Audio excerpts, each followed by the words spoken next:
That is pretty impressive stuff, those images. We'll move into our next presentation here by Dr. Bruno Sousa, GSHHA-based hydrologic modeling of coastal roadways, considering sea level rise. Give a short bio here. Dr. Sousa is a civil engineer with a master's in hydraulic engineering and sanitation at the University of Sao Paulo. And currently, he's a PhD student in the Department of Civil and Environmental Engineering at Auburn University. His main research fields are hydrology, hydrologic modeling, and urban drainage. In his PhD, he's working with coastal hydrologic modeling to investigate the effects of sea level rise on coastal road infrastructure. Let's welcome Dr. Sousa.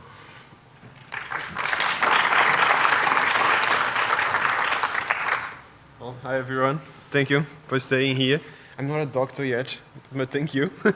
Makes me flattered. And let me find my presentation here.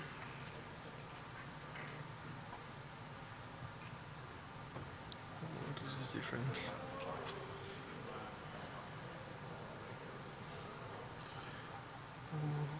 I don't know how to use this Apple stuff. Where do I find the other one here? Sorry. No. Yeah.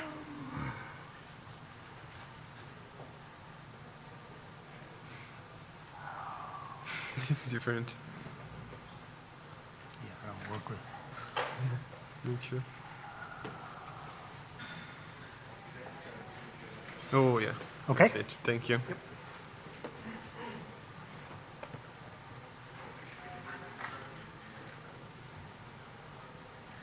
Yeah. Okay, so thank you again for everyone that is waiting. And I think a little bit different from what Steven was talking. In our case, the problem is not that we have, for example, the sediment that is covering the roads. The problem we have is we don't have enough soil at some points, and we don't know if the road is going to be supported all the time in an extreme event.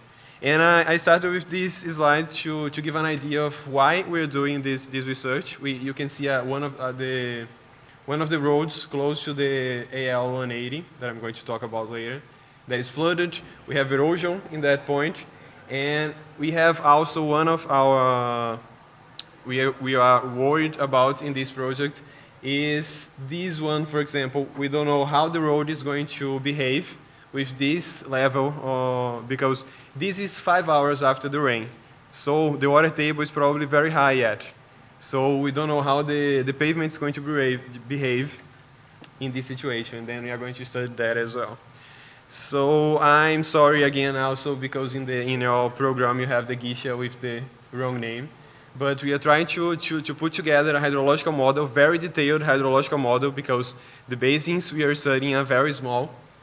And we want to include sea level rises in the future too. We have not included that because we think that is influencing the water table levels and the time in which the study locations we are studying, they are remaining flooded. Okay. Our project is included in a bigger project. Me and Professor Vasconcelos, that is in the first here. My advisor. We are involved in the hydrology part, but we have people from the pavements, people from the socio-ecological side that are studying. It's a project funded in a partnership with the National Oceanic Atmospheric Administration and the Federal Highway Administration. And we intend to see the effects of sea level rise in this road, what's happening in this road, how much is it flooding, and we want to see if we can use nature-based and nature features in this to improve the situation. Even if we have like very low elevations and we have flood happening in very low elevations and a high water table. And why we're doing that? Because these roads, you can see here, is a bit blurry, but you can see here is AL 180 that connects Fort Morgan and Gulf Shores in South Alabama, in the small coast of South Alabama. And It is an evacuation road, and at the same time, it connects to the ferry service that connects Fort Morgan to Dauphin Island on the other side. So the worry is it going to hold so that people can come out if a hurricane comes, for example? If the people that's living in Fort Morgan can come out of the peninsula when a hurricane comes, when we have a very extreme event. And in our case, we are studying we are the stressor group, we are studying the hydrology, but we also have other people looking at pavements and socio-ecological points. And we want to see the vulnerability of this road to inundation and high water table for the pavement part. And then we give this information, the hydrology information, to all of the other people that are going to decide in the nature-based solutions and the pavement materials. We wanted to include sea level rise. I brought this picture because I think it's a good example to show, because you know that's going to elevate the water table, and then we need to include that influence in our model too. In our case, we don't have the volcanic rock. And here is I was talking to him before, because it's a very small. We work in a very small scale. This case that I'm going to show today is like 0.07 square kilometers, so it's very small. We're working with a 1 meter grid in this area, because we want to see with as much detail as we can what's happening in this area. We chose this area because on the right we have a culvert that connects to a small pond. How can I use this? This one? Don't know, the pointer? Yes. This? See? No, this one. Oh, yeah. Yeah, that's it. Here we have a culvert that connects to a small lagoon that is very close and probably at the same level as Mobile Bay, that is just above the Fort Morgan Peninsula. And then we chose this location because we have flooding. We have observed flooding here in this area during some of our field trips. And then we decided to study this area. In our case, this road is becoming a channel in the time of the rain, and we have flooding just beside the road. And we have erosion, as I showed in the first slide too. And we are using the graded surface subsurface hydrological analysis model. It's a complex model, but we decided to use it exactly because it can couple the surface modeling and the subsurface modeling. And we can go to like as little as 1 meter grid, and then we can add more detail to that. We've had some problems because of that, and I'm going to talk about them too. Because when you go, for example, to elevation data, when we had the luck of to be studying an area that is on the coast, so we have some data from NOAA that they investigate how the coast is changing after hurricanes, for example. And then we happen to have 0.5 meter resolution DMs. That's what we are trying to use here. However, when we use that, we go to this. We have a lot of noise, and we have a lot of adverse slopes in our channels when they are delineated. And what we've been doing is trying to use window size parametering and interpolation using GIS software to try to reduce and go to something more like this here. It's not perfect, but it's better than this one, for example, that we have like adverse slopes in the outlet. And this is just to show that we use Topaz. It's the same because we use the GSHHA model inside WMS model, and then we use these algorithms to calculate the channels. Then we use diffusive wave for channel flow. We have green empty filtration. I'm going to talk about something more about green empty infiltration later. And we've been using soil data from web soil surveys. We have a lot of sand there because it's coastal. And land cover data from the National Land Cover Database. And we also have we intend to start simulating groundwater too, so that we can see the influence of the water table in the flooding. And for that, we need to include evapotranspiration before in the model. So I did an analysis of without and with the evapotranspiration in the model. What's the difference, if it makes a difference?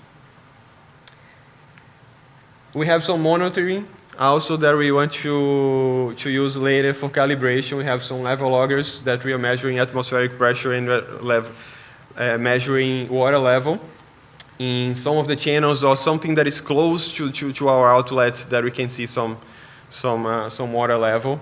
And we have rain gauge. As the watershed is very small and we have a spatial variation of the rain, then we want to know what's happening very close to our watershed because it's very small. Yeah. So here I'm showing with the results, the hydrograph with and without evapotranspiration. Then you can see the difference that it's making here. For example, we are going from 0.0, almost 0.08 cubic meters per second to 0.06. So we have, it's not much, but you saw the size of the watershed. So it made a difference. So it was not, it was good to include the evapotranspiration in the, and here you can see what's the difference. We have 1,265 cubic meters of evapotranspiration because also it's a coastal region, then we have a lot of wind and the temperatures are high. And here I'm showing the flood map. That's the model presented to us. And this model, I need to say that this model is not calibrated yet. We're still gathering data so that we can try to calibrate this model. But we saw flood here that we have also seen in our field visits. And here, this is with no evapotranspiration. It doesn't change much in this case with evapotranspiration, but the flood is in the same place. And I found this, luckily I found this picture in Google Street View, and you see that the flooding is happening. So the model is showing the flooding happening at the same time that we have a picture and what it happened, what it is happening. And this point is exactly at this point as we took this picture 5 hours after the rain in a field trip too, and it was still flooded on the side of the road. So probably the water table elevation is very close to the subbase of the road. And here is something related to why we need to continue and why we want to include the groundwater simulation.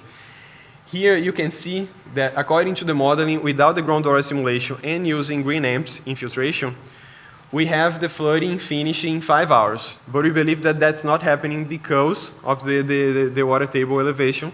And then we want to make two changes, to include the groundwater and include this variation of the level of Mobile Bay and the sea that is going to probably be very close to each other, and start using not green amps, but Richard's equation, so that we can simulate better the subsurface flow. And I think I spoke a little bit fast. And for the next steps, then what I will say, including groundwater and start using Richard's equation for infiltration to simulate it better. We want to see the influence of the tides and of Mobile Bay in this area, what's influencing in extreme events. Then we can include scenarios of sea level rise and scenarios of extreme rainfall too, different rainfall scenarios. And we don't have in all of that region, I think I can go back to that map. Yeah, here, no. This one. We have 5 points. We have a point close here to on the other side, you don't see here in Gulf Shores. We have 2 points here in this part and 1 point here in this part. And I think another one maybe here. Because we want to include the social part in the research, because we want to see which are the points in the world that are most vulnerable at this point, and that people maybe cannot move if we have like some extreme erosion or things like that. Let me go back to there. And yeah, and then when we have this information on where it's flooding, we can pass that information to the people to decide on which NBF to use, and then we can include that in the model too with very much detail if we can make the models, when we make the models work, all of the models work. Some references I used, and thank you. If you have any questions, and there is my email here too.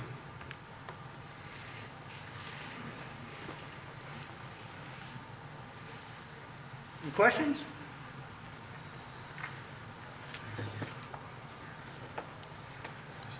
How are you planning on coupling Richard's equation? I didn't think it doesn't have that model inside of it now, does it? It has, yes. But it's harder to include than grain empty. Grain empty, you get the data put there, it calculates. But Richard's equation, you have to calculate some things before, and then you put it inside the model. But you want to do, because it makes a lot of difference.